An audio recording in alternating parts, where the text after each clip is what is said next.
아멘. 오늘은 믿음과 차별이라는 제목으로 야고보서 말씀을 계속 살펴보겠습니다. 여러분, 요즘 논쟁이 되고 있는 법안 중에 하나가 차별금지법입니다. 정확히 말해서는 포괄적 차별금지법이라고 합니다. 이것이 아직 제정이 안 된 이유는 반대 여론이 매우 극심하기 때문입니다. 크게 몇 가지 이유 때문에 국민들은 반대를 하고 있는데, 하나는 우리나라에 이미 모든 분야별로 개별적 사유에 의한 차별금지법이 충분히 존재하고 있기 때문입니다. 각 분야에 보면 사람을 차별해서는 안 된다는 조항들이 여러 해석으로 존재하고 있기 때문인 것이죠.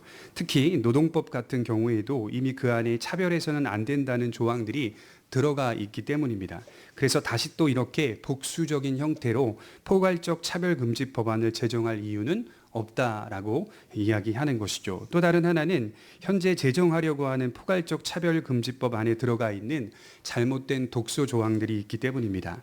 각 사람의 성적인 지향성이나 성별 정체성을 포함하고 있기 때문에 이것은 생물학적 남성과 여성이라고 하는 변하지 않는 양성을 파괴하는 위험성이 다분히 있기 때문입니다. 그래서 남성과 여성이라고 하는 양성은 과학적으로나 의학적으로 분명하게 자리매김한 정설입니다. 이 분명한 양성을 지켜내지 않고 누구든지 독소 조항을 제가 보니까요, 원문에 성별을 누구든지 선택할 수 있다라고 되어 있어요. 성별 정체성, 성별 지향성이라는 것을 집어넣기 때문에 성별을 누구든지 선택할 수 있고 성적인 지향성을 가질 수 있음을 법으로 제정한다면 훗날 이것을 비판할 수도 없고, 비판하게 되면 차별했다는 이유로 먼저는 법적인 권고, 시정, 그 다음에 교정, 처벌을 받을 수 있는 현실이 오기 때문입니다. 이런 식의 법안들은 또 다른 차별을 불러올 수 있고, 예를 들자면 고소고발의 남용, 국민들에게 더 큰 부담감, 표현의 자유를 제한하는 것, 국민 생활에 많은 불편을 초래할 수 있기 때문에 많은 국민들이 반대하고 있다는 사실입니다. 그런데 여기서 중요한 사실이 하나 있어요. 아주 분명한 사실이 있는데, 반대하는 사람들이나 찬성하는 사람들이나 동일한 가치가 있습니다. 그것은 뭐냐면 모든 사람들이 공유하고 있는 보편적 가치인데 사람을 차별해서는 안 된다라고 하는 가치입니다. 그럼 왜 이러한 가치에 대해 모두가 항상 중요하게 생각하고 있을까요? 인류는 역사 속에서 항상 사람을 차별해 왔기 때문입니다. 여러분, 민주주의의 대표적인 나라가 어디죠? 미국인데, 미국 역사를 공부해 보면 미국 역사는 초기부터 수많은 전쟁들이 계속된 역사였습니다. 미국과 영국의 전쟁, 미국과 프랑스의 전쟁, 미국과 멕시코의 전쟁, 미국 내에서도 남북 전쟁이 한참 있었습니다. 이 전쟁들의 원인을 살펴보니까 그 큰 밑바탕에 차별이라고 하는 주제가 짙게 깔려 있었습니다. 대표적인 것이 흑인 노예제도인데요. 나중에 링컨 대통령이 1863년 1월 1일에 노예해방 선언이라고 하는 것을 발표함으로 흑인 노예제도가 폐지되게 됩니다. 그런데도 불구하고 남부 쪽에는 여전히 노예제도가 왕성하게 일어나고 있었다고 해요. 시간이 지나면서 조금씩 이제 폐지되었던 것으로 보입니다. 어느 시대에서나 차별하는 일은 항상 있어 왔다는 것을 부인할 수 없습니다.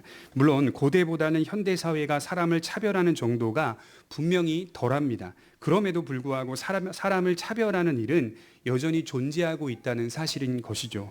그런데 인류 역사에서는 사람을 차별하는 일에 대한 무게를 인권이라는 가치에 두었고, 이것은 각 사람이 가져야 할 인격이나 도덕성으로 생각을 해왔다는 것입니다. 그러나 오늘 본문에 보면 사람을 차별해서는 안 된다는 이 가치를 도덕성에 두지 않고 있고, 인간으로서 당연히 가져야 하는 인권이기 때문이라고도 말하지 않습니다. 야고보는 신자들에게 이 문제를 믿음의 문제라고 이야기하고 있습니다.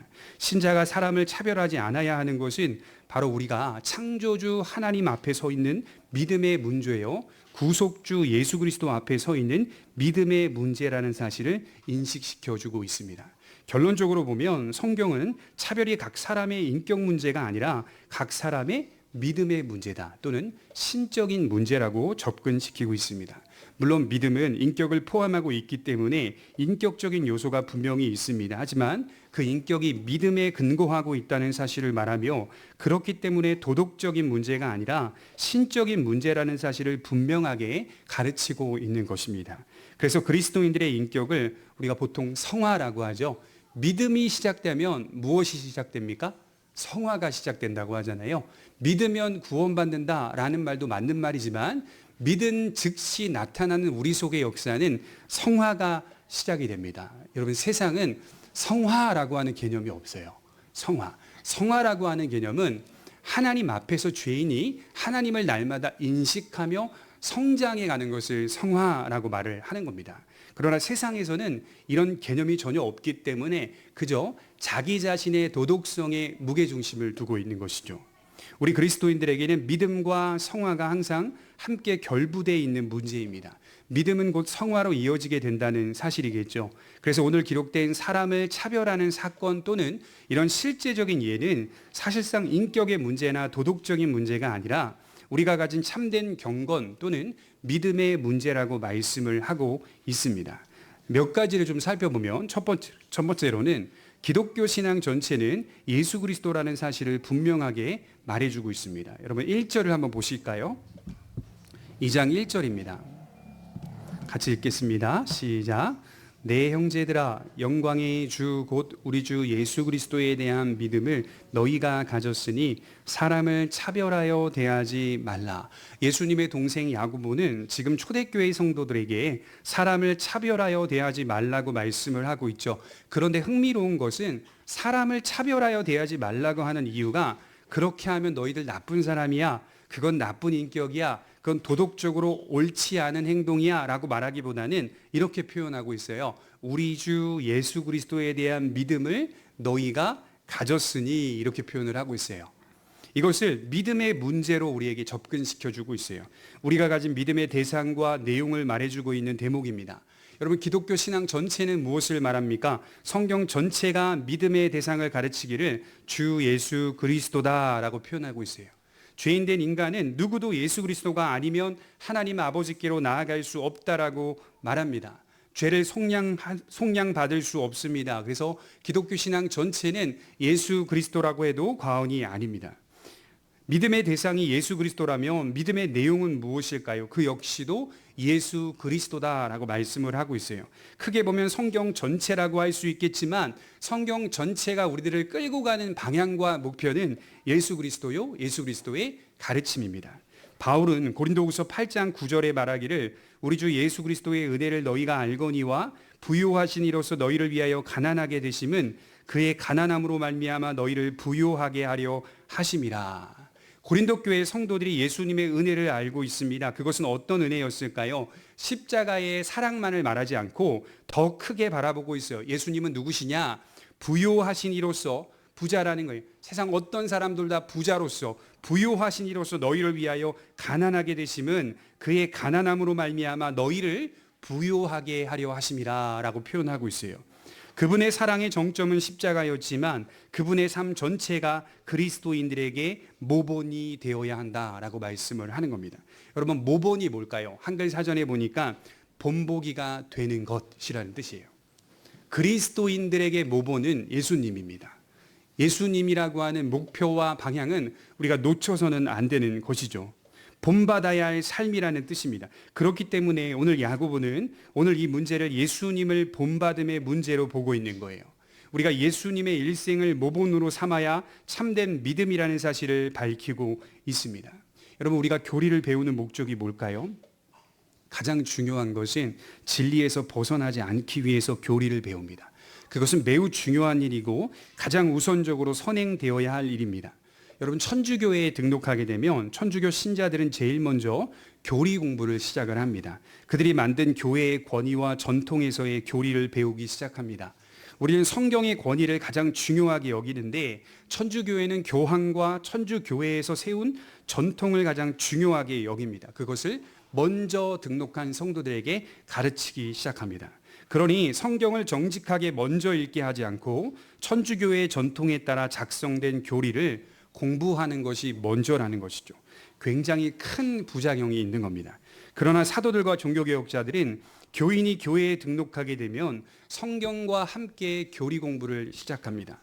사도행전 17장 11절에 보면 베레아 사람은 데살로니가에 있는 사람보다 더 신사적이어서 간절한 마음으로 말씀을 받고 이것이 과연 그러한가 하여 날마다 성경을 상고함으로, 그리스도인들이 말씀을 받고 이것이 과연 그러한가 하여 성경을 살펴보고 있다는 거예요. 교리 공부는 전통으로 사람을 강제하는 것이 아니라 성경이 말하는 것이 과연 그러하다는 사실을 차분히 살펴보도록 사람들을 이끌어 주는 것입니다. 그리고 그것을 삶의 현장에서 나타내고 드러낼 수 있도록 지도해 주는 것이 교리 공부입니다. 그래서 교리 공부도 사실상 삶을 위한 것입니다. 저와 여러분들의 삶이 예수님을 본받아 살아가게 하기 위함인 것이라는 말이죠. 그래서 진정한 의미에서의 교리 공부는 그리스도의 삶을 닮아가는 모습으로 정착해야 한다는 것이죠. 그래야만 우리가 배우는 진리의 말씀이 우리 자신을 속이지 못한다라고 말씀을 하는 겁니다. 왜 예수 그리스도를 본받는 삶을 날마다 추구하는 것일까요? 그의 안에 흔들리지 않는 믿음 때문인데, 그것은 방금 읽었던 대로 예수 그리스도를 영광의 주로 모시고 있기 때문입니다. 이미 신자 안에 있는 예수 그리스도는 어떤 분일까요? 영광의 주로 계십니다. 이미 예수님을 가장 큰 분으로 모시고 있다라고 1절이 말씀하고 있어요. 이것은 이 세상의 어떤 영광도 예수님의 영광만큼 크지 못하며, 내가 소유한 예수 그리스도의 영광이 세상 어떤 것보다도 고귀하다는 사실을 분명하게 인정하고 있는 것이 나의 영혼입니다. 그래서 빌립보서 3장 8절에 바울이 말했죠. 모든 것을 배설물로 여김은 내 주 예수 그리스도를 얻기 위함이라. 나는 이것이 가장 고상한 것임을 믿는다라고 하는 고백을 하고 있습니다.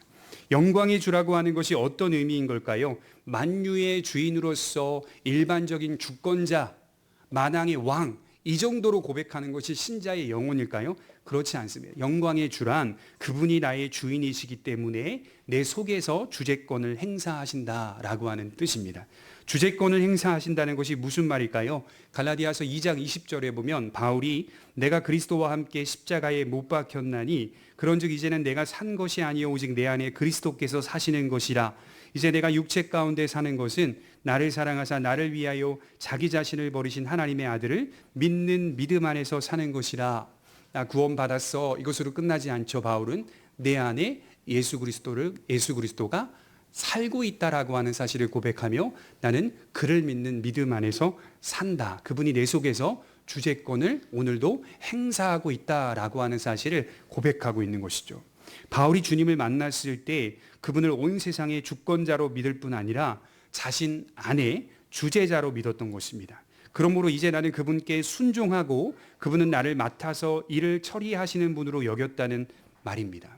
그래서 제가 대학원에서 신학을 공부할 때 좀 연세가 지긋이 되신 노 교수님께서 하신 말씀이 믿음이 뭐냐라고 했을 때 그분이 수업 시간에 간단하게 말했는데 그게 제게 아직도 인상이 남아요. 믿음은 항복하는 거다 이렇게 말씀하셨어요.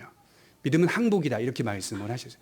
내 속에서 항복이 일어나야 되는데 나를 부인하고 자기 십자가를 지며 살아가는 항복이 일어나지 않으면 믿음이 나타나지 않는다 이렇게 말씀을 하셨는데 그게 정말 제 안에 큰 울림이 되었습니다. 날마다 하나님이 우리 속에서 주제자로 말씀하시는 도전적인 메시지는 항복하라는 겁니다. 항복.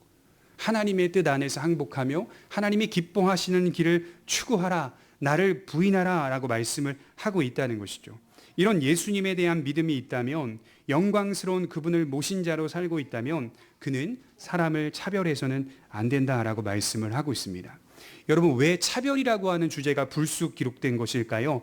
당시에 회당 모임에서 또는 교회 모임에서도 차별이 왕왕 일어나고 있었기 때문입니다. 그래서 잘못된 신앙의 회복은 언제나 예수님을 깊이 알아가는 것으로 시작되어야 한다라고 말씀을 하는 것이죠.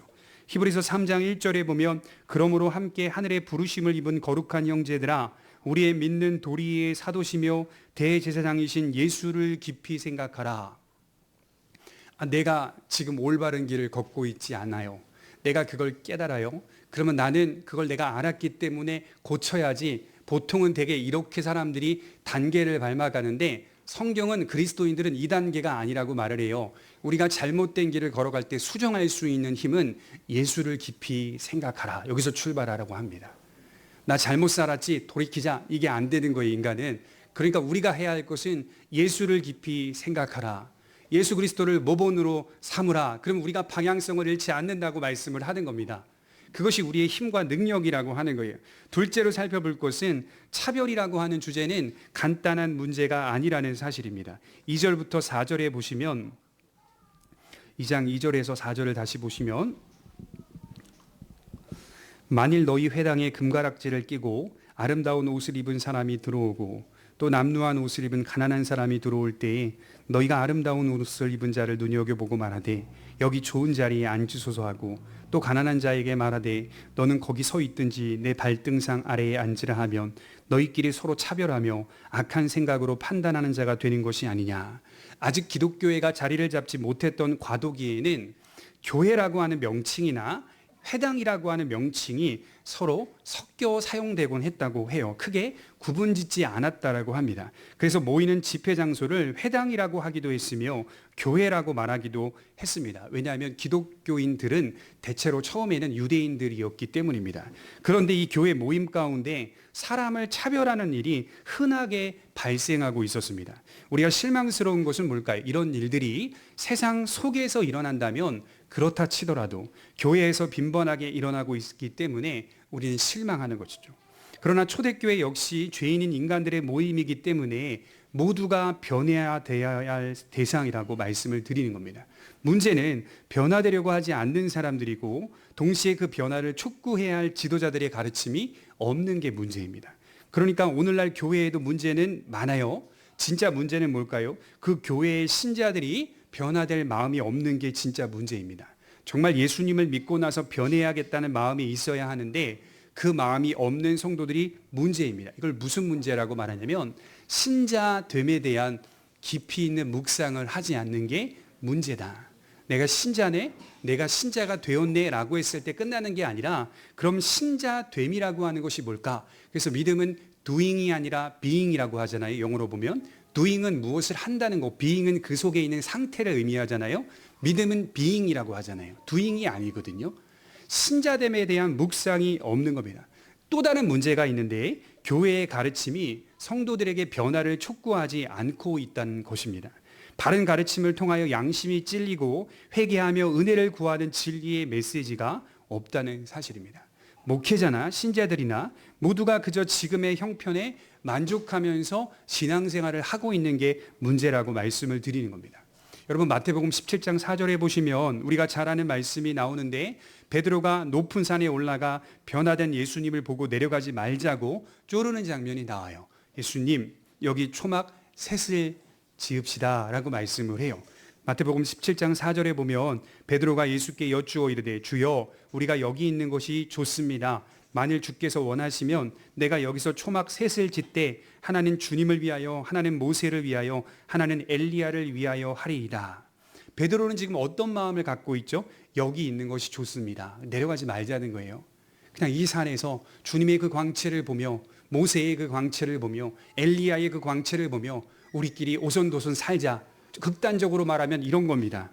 눈에 보이는 영광스러움을 본 후 이 상태를 혼자 누리고 싶은 세상적 욕망이 드러나고 있습니다.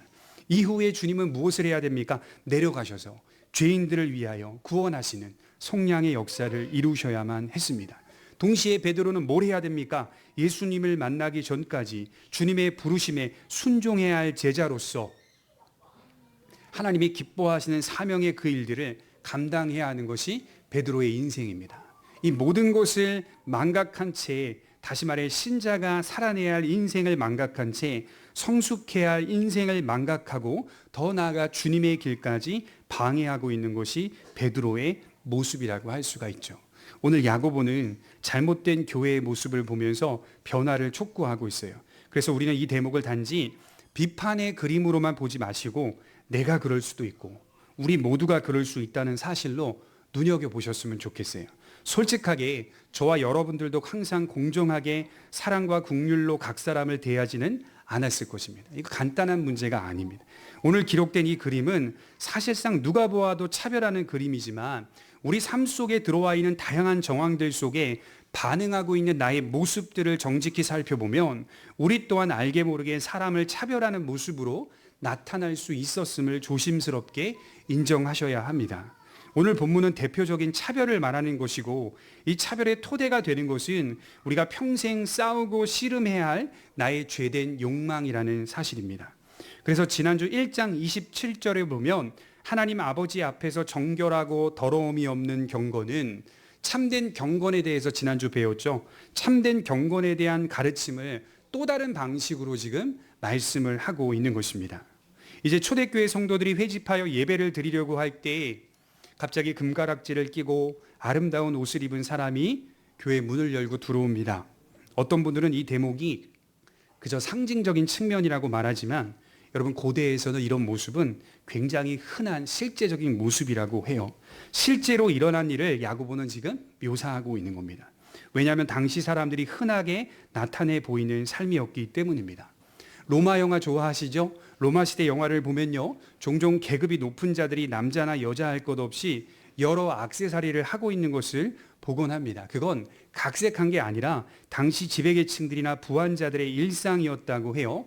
특히 손가락에 금가락지를 끼는 행위는 자신의 경제적인 상태를 과시하기 위해서라고 말씀을 합니다. 그래서 실제로 로마 영화에 보면 정말 영화 감독 중에 제대로 로마에 대한 배경을 공부한 사람들은 가락지를 가운데 손가락에 끼웁니다. 배우들에게 금가락지를. 왜 그러냐면 가운데 손가락은 자기의 경제적 상태를 과시하는 손가락이라고 해요. 그래서 가장 좋은 반지를 가운데에 끼운다고 해요. 그래서 성경을 찾아보니까 예수님께서 하신 말씀이 떠오르더라고요. 누가복음 15장 22절에 보면 아버지는 종들에게 이르되 제일 좋은 옷을 내어다가 입히고 손에 가락지를 끼우고 발에 신을 신기라. 우리가 잘 아는 이야기, 돌아온 탕자에 대한 이야기인데요. 돌아온 탕자를 맞이하는 아버지가 그를 위하여 잔치를 베푸는 장면인데 아버지는 탕자를 위해서 가장 좋은 옷을 입히고 손에 가락지를 끼우라 이렇게 명령하고 있죠. 그 손에 가락지를 끼운다라고 하는 그 가락지는 가운데 손가락의 가락지라고 성경학자들은 말합니다. 가장 좋은 가락지를 손가락에 끼워 아버지의 아들임을 나타내라 라고 말씀을 하고 있는 것이죠. 이것이 바로 로마 시대의 흔한 풍경이었다고 해요. 어떤 고대 사본에서는 반지를 대여하는 사업도 있었다고 합니다. 그래서 중요한 모임에서 무시당하지 않기 위해 좋은 반지를 대여해서 사람들이 참석했다고 해요. 어떻습니까? 고대 시대의 모습이나 현대 시대의 모습이나 똑같아요. 요즘 서울에 가보면 명품을 대여해 주는 가게도 있다고 해요.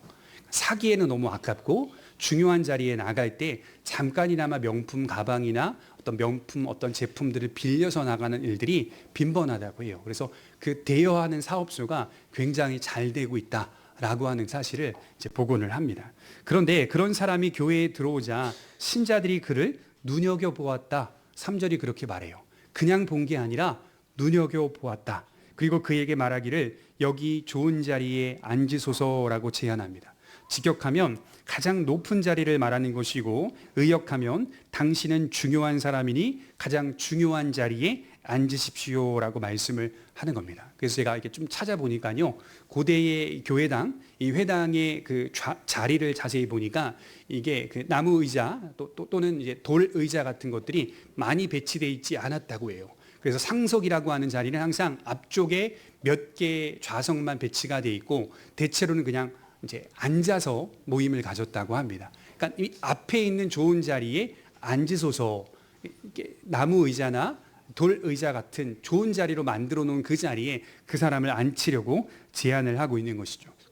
그리고 이어서 남루한 옷을 입은 가난한 사람이 들어오니 그에게 말하기를 너는 서 있든지 발등상 아래에 앉으라 라고 말씀을 하고 있어요. 의역하면 너는 중요하지 않은 사람이니 다른 사람들에게 피해가 되지 않도록 떨어져서 보이지 않게 앉아 있으라. 이 표현입니다. 발등상 아래에 앉으라는 말은 보이지 않게 있으라. 조용히 구석에 있으라. 이렇게 표현을 하고 있는 것이죠. 예수님을 믿는 신자들의 공동체 속에서 일어나고 있는 일이었습니다. 여러분 무엇이 문제였을까요? 부에 대한 신자들의 욕망은 여전했고 외모로 각 사람을 판단하는 일이 여전히 합리적인 일로 여겨지고 있었다는 사실입니다. 이러한 차별의 근간에는 이 차별이 사회적인 지위에 기반을 둔 차별이었다는 사실입니다. 사회적 지위에 기반을 둔 차별이라는 말은 눈여겨보고 있는 신자들의 마음속에 부한 자를 그렇게 대함으로써 주어지는 어떤 보상을 기대하고 있었다는 말입니다. 은근히 기대하고 있었다는 거예요. 쉽게 말하면 부자에게 아첨하여 받게 될 여러 혜택과 편의들을 기대하고 있었다는 사실입니다. 여러분, 이것이 참된 경건입니까? 이것이 참된 믿음이 아니라고 야고보는 말하고 있어요. 신자들의 마음을 적나라하게 드러내 보여주고 있습니다. 4절에 말하기를 너희끼리 서로 차별하며 악한 생각으로 판단하는 자가 되는 것이 아느냐. 지금 너희들의 마음에는 하나님이 심판자로 진정한 판단자로 계시는 게 아니라 너희 스스로가 최종적인 권위자, 판단자가 되어 그 악한 생각으로 서로 차별하며 판단하고 있다는 겁니다. 그러니까 신자들을 어떻게 묘사하냐면 너희는 불의한 재판관이야 이렇게 말하고 있는 거예요. 너희 스스로가 불의한 재판관이 되어 판단하며 사람을 차별하고 있는 것이 아니냐. 그러므로 차별이 왜 일어나고 있는 겁니까? 묻는다면 자신이 판단자가 되었기 때문인 것입니다. 저 사람을 보니 저 사람을 가까이 하면 나에게 도움이 되고 유익이 될 만한 사람이니 내 곁에 두자. 또는 저 사람은 중요한 역할을 할 사람이니 중요한 자리에 앉히자. 이렇게 스스로가 판단하고 있다는 것입니다. 성경은요, 하나님께서 사람을 보실 때는 어떻게 보신다고 말하냐면 외적인 것으로 판단하지 않으시고 마음의 중심을 보신다라고 말씀을 분명하게 하고 있습니다. 여러분, 성도들이 지금 서로가 판단하고 있어요. 서로의 판단이 다 달라요. 서로가 판단하여 각각의 판단을 통하여서 사람들을 차별하고 있다는 말이에요. 성도들의 마음에 뭐가 있다는 거예요? 교회는 하나님이 판단하시는 것처럼 판단해야 되지 세상이 판단하는 것처럼 판단해서는 안 됩니다. 교회가 판단을 할 때는 해야 돼요, 판단은. 그러나 그것은 하나님이 판단하시는 것처럼 판단해야 되는 것이지 세상이 판단하는 것처럼 판단하는 건 아닙니다. 교회가 어떤 일이 벌어지고 있죠? 세상이 판단하는 것처럼 판단을 하고 있어요. 똑같습니다. 다르지 않아요. 좀 죄송한 얘기지만 제가 부교육자 생활부터 쭉 오면서 또 어린 시절부터 지금까지 신앙생활을 하면 저는 모태인 신앙이니까 교회 밖을 떠난 적이 없잖아요. 쭉 오면서 제가 느꼈던 부분 중에 뭐냐면 좀 맞지 않는 부분이 있었어요. 좀 어색하다라고 하는 부분들이 좀 많았어요. 그 중에 하나가 뭐냐면 중직자를 세울 때입니다. 중직자를 선출하는 모습들을 보면 교회의 대부분의 모양이 물론 안 그런 교회도 많습니다.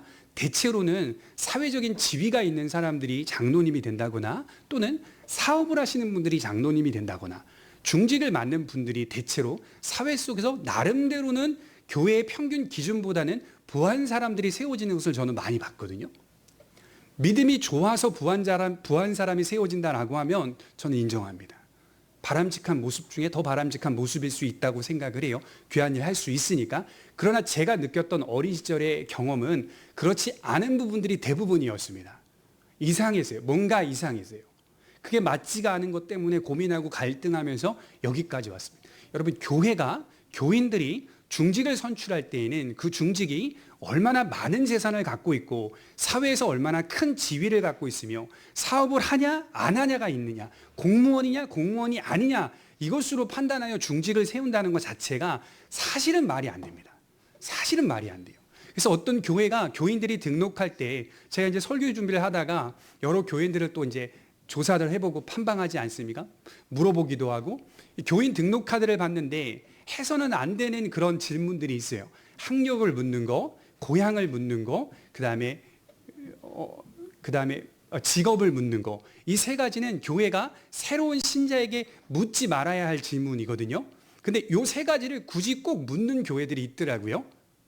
사실 이건 사실 바람직한 것은 아닙니다.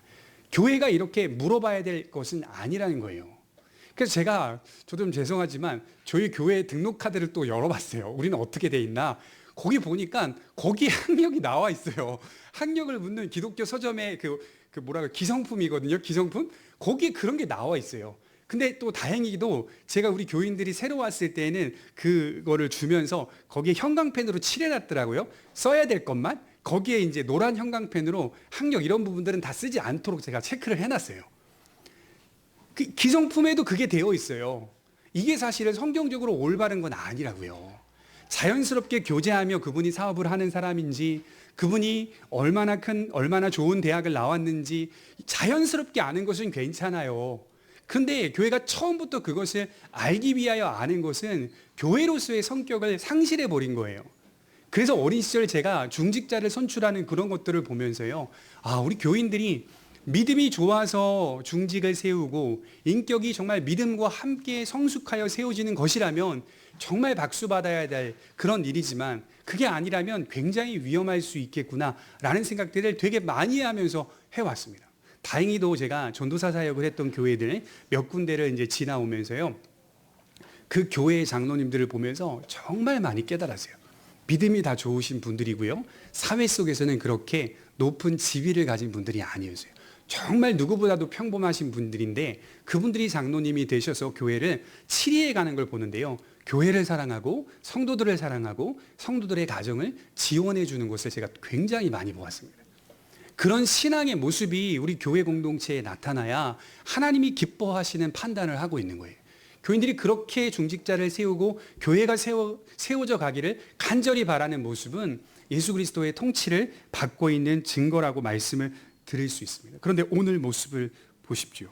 그 사람의 믿음이 어떠한지, 그 사람의 신앙적 지식이 어떠한지, 그 사람의 성숙함이 어떠한지에 대한 관심은 없고 오직 눈여겨보는 것은 그 사람의 금가락지였습니다.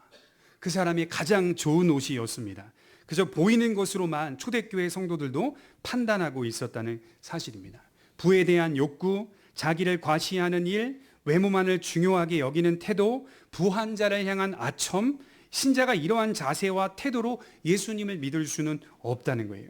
서두에 말씀을 드렸지만 신자에게는 이보다 더 큰 능력이 내 영혼 안에 자리를 잡고 있습니다. 영광의 주가 자리 잡고 있습니다. 그러므로 부한 자가 오든 가난한 자가 오든 우리는 요동하지 않는 겁니다.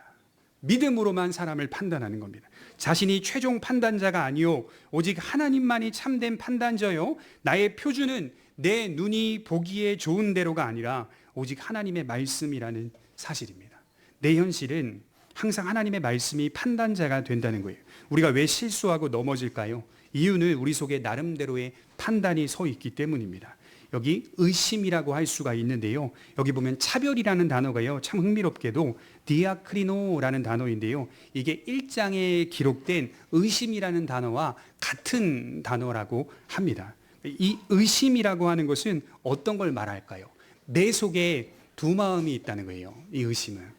예수님이 진리인 건 알겠는데 예수님을 믿는 것이 참되다는 건 알겠는데 영광의 주라는 사실도 알겠는데 금가락지 끼고 가장 좋은 옷을 입고 들어오는 사람이 보이네? 이렇게 된다는 거예요. 그건 알겠는데 예수님은 정말 좋은 분이라는 건 알겠는데 그 사람을 보니 그 사람에게서 눈이 떨어지지가 않는 나의 마음이라는 거예요. 그리고 그 사람의 그런 외적인 모습들을 통하여서 자기 나름대로의 판단을 하는 겁니다. 중요한 사람이구나. 특별한 사람이구나. 귀하게 쓰일 사람이구나.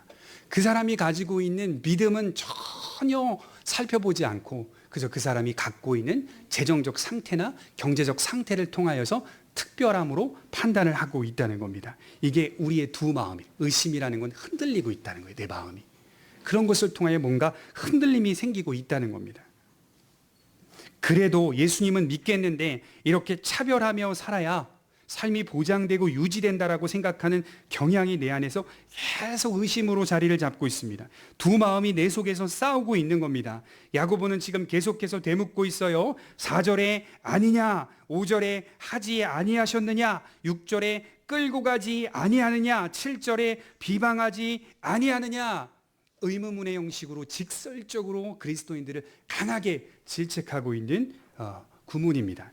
이게 다 너희가 차별하면서 영광의 우리 주 예수 그리스도를 믿는다라고 말할 수 있느냐라고 강력하게 지금 경고하고 있는 대목이에요. 여러분, 저는 이러한 질문이 우리 신앙생활에 한 번이 아니라 항상 필요하다고 생각합니다. 매일 야고보가 여러분들에게 질문한다고 생각하셔야 돼요. 그러고도 정말 예수님을 믿는다고 말할 수 있습니까?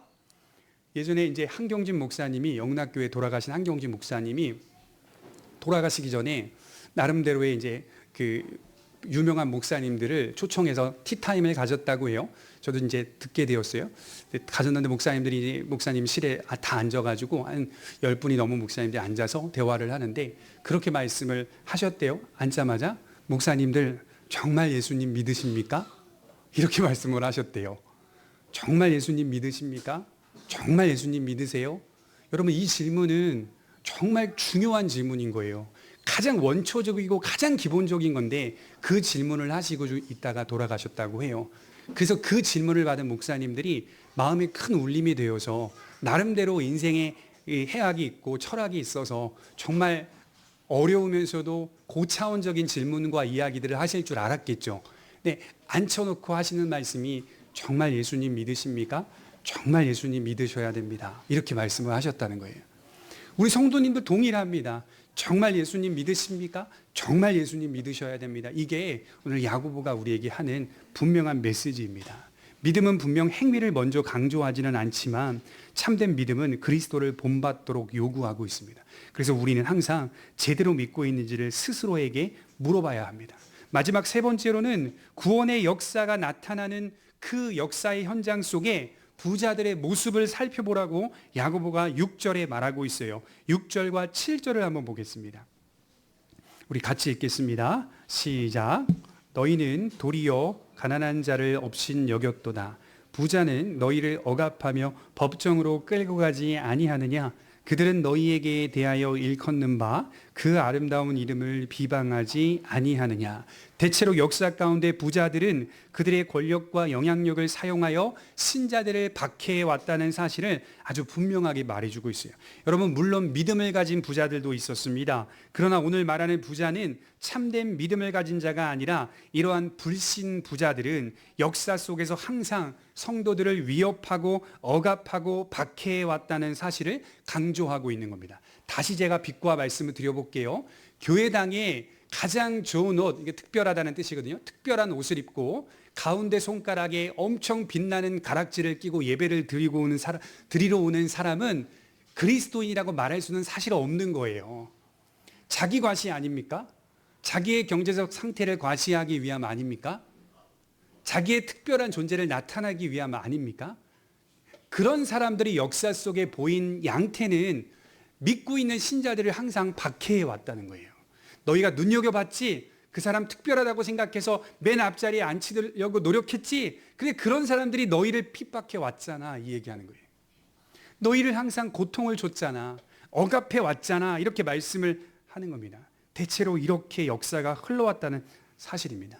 신자는 그들이 교회에 들어오는 것을 눈여겨보며 아첨하겠지만 그들이 참된 믿음에 서지 않는 이상 그들은 항상 신자들을 억압하고 박해한다는 사실입니다. 가장 결정적인 게 뭘까요? 7절 하반절에 보면 일컫는 바 그 아름다운 이름을 비방하지 아니하느냐. 이게 가장 결정적입니다. 우리가 어떻게 일컬어지고 있죠? 그 아름다운 이름으로 일컬어지고 있어요. 우리의 이름이 뭡니까? 그리스도인이잖아요. 이게 그 아름다운 이름을 비방한다. 그리스도인이라는 이름을 비방하는 자들이 역사 속에 부자들이 아니하더냐라고 말하고 있어요. 극단적이기는 하나 만일 우리가 신앙 공동체 안에서 부자들에게 편애한다면 역사 속에서 가난하고 소외된 자들을 택하사 5절이 그렇게 말하죠. 가난하고 소외된 자들을 택하사 구원하시고 그의 나라를 상속받게 하실 하나님을 반대하는 것이 된다는 겁니다. 다시 말씀드리지만 이 세상에서 부자가 되는 것은 위험한 겁니다. 여러분, 분명하게 짚고 넘어가지만 부자를 추구하는 그리스도인들은 되지 맙시다. 우리가 부에 대한 욕망이 너무 강한 그리스도인들 되지 맙시다. 여러분, 예수님이 주기도문을 가르칠 때 사실 오늘 주기도문에 오늘 우리에게 일용할 양식을 주옵시고 주일 오후 예배 하이델베르그 요리문답이 요 대목이거든요. 오늘은 못하지만 다음 주에 하겠지만 가만히 보십시오. 예수님이 하나님의 백성들에게 기도를 가르치는데 오늘 우리에게 일용할 양식을 주옵시고 지금 의역하면 오늘날 우리에게 일용할 양식을 주옵시고 이렇게 표현하는데 왜 오늘이라는 단어를 쓰셨을까요? 일용할 양식 앞에 오늘 우리에게 일용할 양식을 주옵시고 이 표현을 주신 이유는 상한선이라고 하는 것이 있다는 겁니다. 우리가 주님께 이 세상의 필요를 구하는 것도 제한된 어떤 선이 있다는 거예요. 올라가지 말아야 될 선이 있다는 거예요. 그 상한선 속에서 그리스도 안에 깨어 살아라 라고 하는 것이 예수님의 주된 가르침이라고 하는 겁니다. 그런데 그것을 오해한 사람들은 거봐라 이 세상의 필요도 구하라고 하지 않느냐라고 하면서 그 상한선을 넘어버려요. 기도의 상한선. 부에 대한 욕망, 부자들에 대한 아첨, 자기 과시 이런 것들은 다 하나님께로부터 온 것이 아닙니다. 빛들의 아버지께로부터 온 것이 아닙니다. 그러니 우리는 부를 위험하다고 생각해야 되는 것이 마땅한 겁니다. 부자가 되기 위한 삶을 추구하는 것은 위험한 겁니다. 왜 위험한 걸까요? 참된 믿음을 갖는 일에는 항상 걸림돌이 되기 때문입니다. 제가 말씀드리고 오해하지 마세요. 가난하게 살자 이 얘기를 하는 게 아닙니다. 우리가 가난하게 살자 이 얘기를 하고자 하는 것이 아니라 우리가 세상 사람들과 똑같이 같은 생각을 갖고 부에 대한 욕망으로 살지 말자는 거예요. 그것이 우리의 최고의 목표요, 최종적인 방향이라고 생각하지 말자는 거예요. 우린 그것은 다 이 주변 것들이라고 생각하며 사는 자들입니다. 오직 그리스도가 우리의 목표요, 방향이라는 사실을 분명하게 믿고 살아갈 때 하나님이 우리에게 주신 것들을 바르게 볼 수 있는 안목이 생긴다는 겁니다. 대체로 부자가 역사 속에서 보인 길은 믿음의 반대편에 선 길입니다. 그리고 예수님 시대 때로부터 가난한 자들이 보인 길은 어떤 길이었죠?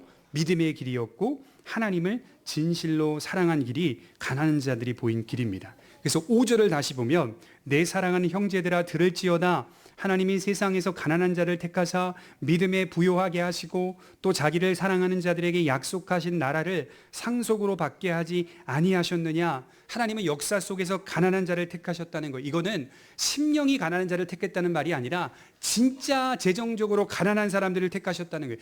대체로 하나님의 구원 역사는 가난하고 소외된 사람들을 택하여서 구원하시는 역사로서 우리에게 보여주셨다는 거예요. 왜 그러냐면 예수 그리스도의 겸손을 따라가게 하기 위해서 그런 자들을 택하여 구원해 오셨다는 사실을 우리가 부인할 수 없다는 거예요. 또 하나는 가난할수록 하나님에 대한 필요를 더 많이 느낀다는 거예요. 경제적으로 가난하다고 해서 돈에 대한 필요를 느끼기도 하지만 정말 가난하면 가난할수록 더 큰 매력이 뭐냐면 하나님의 나라에 대한 소망이 매력으로 생기게 되는 거예요. 우리 안에 소망이 생기고 그 나라에 대한 갈급함이 생기는 거예요. 고생이 많이 있는 사람일수록 수고가 많은 인생을 산 사람일수록 그 사람의 믿음을 들여다보면 천국을 소망하고 있습니다. 보통 대개 그렇습니다. 대화해 보면 정말 풀리지 않는 인생을 살아가는 그 그리스도인의 마음을 들여다보면 그 사람의 마음 속에 저보다 여러분들보다 몇 배나 더 강하게 하나님의 나라를 소망하고 있다는 거예요. 이 세상 열심히 살아야 되지. 그렇지만 이 세상의 목표가 아니라 하나님 나라에서 주어지는 상속이 그의 영혼 속에 자리 잡혀 있는 가장 큰 목표가 되고 있다는 겁니다. 그래서 하나님은 역사 속에서 가난한 자를 택하셔서 구원해 오셨다는 사실을 부인할 수가 없습니다. 그래서 고대로부터 하나님이 유력한 성도들은 가난하고 핍박받은 인물들이었다는 사실을 부인할 수가 없어요. 하나님은 이 세상 삶에서 모든 보상과 축복을 다 누리려고 하는 자들은 믿음에서 멀어진다라고 분명하게 말씀하셨습니다. 여러분 마태복음 6장 돌아가셔서 읽어보세요. 6장 2절에 보면 또 3절, 4절 이어지는 내용에 보면 반복되는 구문이 나오는데 저희는 자기 상을 이미 받았느니라. 저희는 자기 상을 이미 받았느니라. 예수님께서 이미 이 땅에서 누리려고 하는 자들을 향해 하는 말씀이에요. 저희는 자기 상을 이미 받고 있다라고 말씀을 하고 있어요. 받을 게 없다는 거예요. 하나님의 나라에 들어갈 수 없다는 말을 이렇게 표현하는 겁니다. 우리가 만약 이 땅에서 모든 것을 다 누리며 살길 원한다면 하나님 우리에게 이렇게 판단하실 거예요. 저희는 자기 상을 이미 받았느니라. 그리고 나오는 말씀들이 다 뭐냐면 화 있을진저라는 겁니다. 화가 있다는 그런 자들에게는. 오히려 이 세상 삶이 아니라 장차 올 나라의 상속을 소망하는 사람에게 믿음이라고 하는 것이 소유된다라고 말씀을 합니다. 그래서 우리들의 부요함은 항상 무엇으로 확인되어야 할까요? 5절에 보시면 우리의 부요함을 이렇게 정의하고 있어요. 믿음에 부요하게 하시고. 그리스도인들의 부요는 뭡니까? 믿음의 부요입니다. 비록 어려운 형편이어도 처지여도 타락한 세상에서 조건 없이 우리를 택하시고 그의 나라를 상속하시고자 약속하신 그분의 말씀을 나의 가장 큰 위로와 소망으로 삼는 자세와 태도만이 구원을 가져다 주는 겁니다. 자녀가 자연스럽게 부모의 재산을 상속받듯이 지금 우리는 기다리는 시간으로 인생을 살고 있습니다. 그리고 부자들이 비방하는 그 아름다운 이름, 그 값진 이름 무엇입니까? 그리스도인이라고 하는 그 이름, 부자들이 억압하고 박해하는 그 아름다운 이름, 예수 그리스도의 이름이 얼마나 값진 이름인지 세상에 나타내는 역할을 우리는 지금 하고 있는 겁니다. 우리의 믿음이 막연한 개념이 아니라 일상에서 구체적으로 실천되는 직접적인 믿음이 되기를 예수님의 이름으로 축원합니다. 바라기는 우리 고백교회가 이렇게 이런 것과는 상관없이 정말 우리가 서로가 서로를 판단할 때 믿음이 얼마나 되느냐, 성숙하느냐, 정말 서로 사랑하느냐, 정말 그의 안에 그리스도에 대한 사랑이 풍성히 있느냐로 서로가 서로를 판단하며 귀한 직분자를 세우는 그런 날들이 일어나기를 간절히 주님의 이름으로 축원합니다. 기도하겠습니다.